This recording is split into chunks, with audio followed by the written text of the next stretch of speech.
After last week's episode with the big blow-up fight between Jeremiah and Conrad, there's been a lot of discourse online about the toxic behaviors and narcissistic tendencies that these characters have, how they need therapy, all this sort of stuff. And I'm not saying that's not true.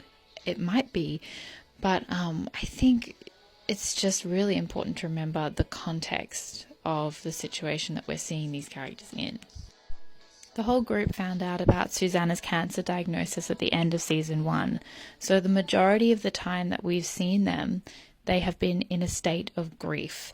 And Conrad particularly, the entire time that we have seen him, we've only seen him in a state of grief, because when someone's sick, grief doesn't just start when they pass. It happens gradually when you know that they're unwell and you're losing them.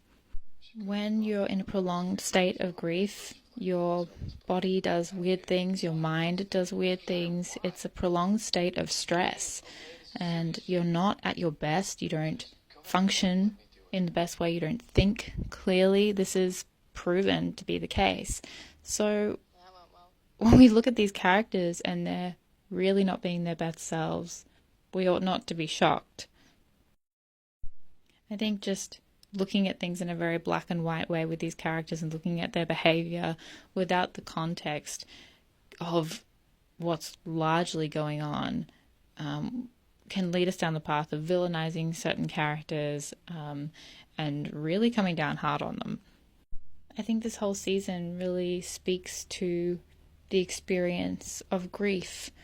We see that with Cam and his sister, and we see that with Belly, with Laurel, with Stephen. He even has a conversation with Taylor about it and what grief is meant to look like.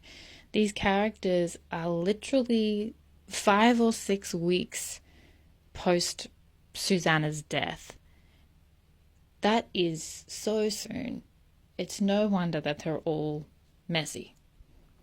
When it comes down to Jeremiah versus Conrad, I don't like to look at it that way. I mean, I personally love Conrad and Belly together. They're who I'm shipping, but I appreciate Jeremiah's value as a character, and I appreciate his chemistry with Belly and what they have going on. I find the whole thing really interesting, but I don't like to come down on either of these boys particularly hard. They're both dealing with some really heavy stuff, and they're both coming at the situation from completely different perspectives.